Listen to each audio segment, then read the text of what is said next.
And a very interesting thing happened. I just tried to film at my altar shrine, my shrine for my spirit guide, my twin soul, and demonstrate how I have added my mother's picture over there 2 days ago and began burning money in honor of her. And the energy there was just not allowing me to record. The audio was so broken up. And even when I plugged in my phone to charge, the video played back a little bit better, but it still kept breaking up, especially in one area.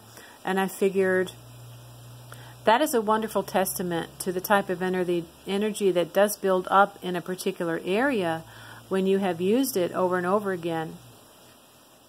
Also, that your family members are private and we probably shouldn't be displaying them on camera.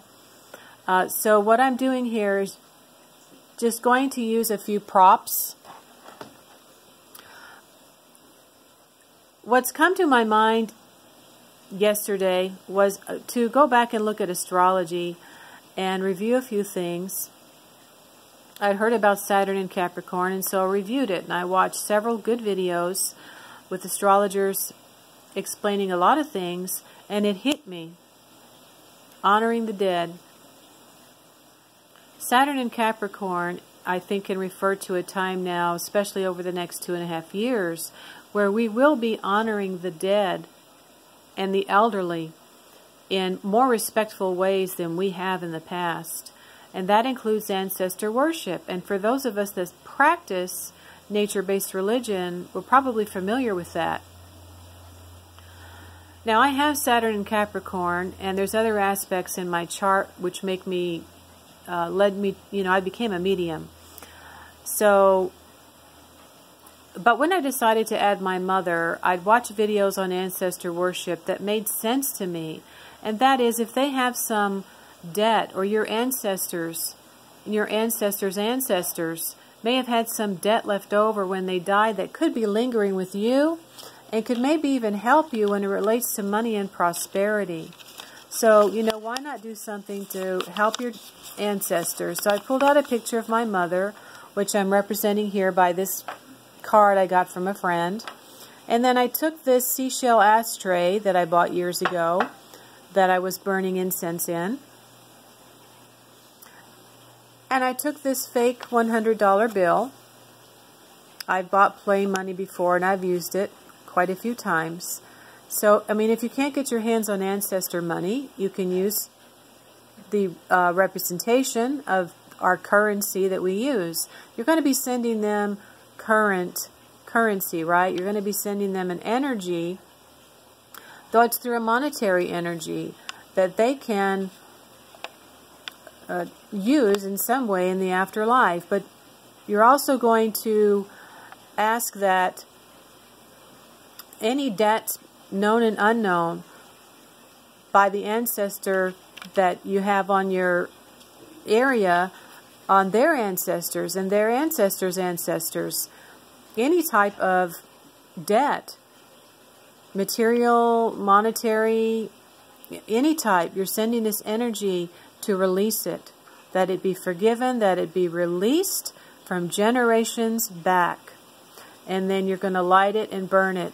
Now, I found with this small container that the dollar bill fell over and it was burning, and I had to quickly grab it and stick it in the bowl, and that's not good. So if you've got a very small container you're using right now, you can roll up the money while you're stating your purpose, and then make it nice and tight, and then light it, and then drop it in, and it'll stay there. So I said, I send this energy to you, Mom, that you can use, in any way that might help you receive some extra energy for your afterlife, and to release any debt you may have had lingering on this earth.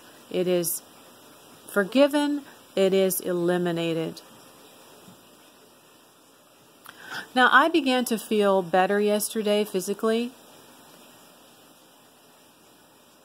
I began to feel like my energy was coming back, even though I've still got a sinus infection. I had to take an antihistamine, and I'm feeling even better today.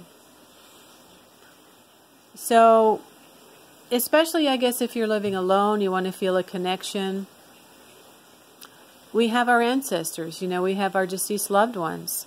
And it's not quite the same thing as putting pictures out behind your sofa or on the hallway wall.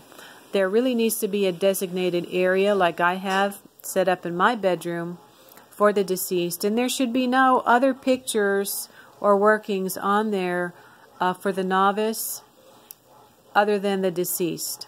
Like, you wouldn't want to put your children's pictures on there for this designated area in working with the deceased or honoring the deceased in any way. And I never have. When I was working, my altar shrine was a combination for a long time because I was working in tandem with my spirit guide, but I never had pictures of my children on there. So it was strictly for my spirit guide to help me with my magical workings, but now it's separate.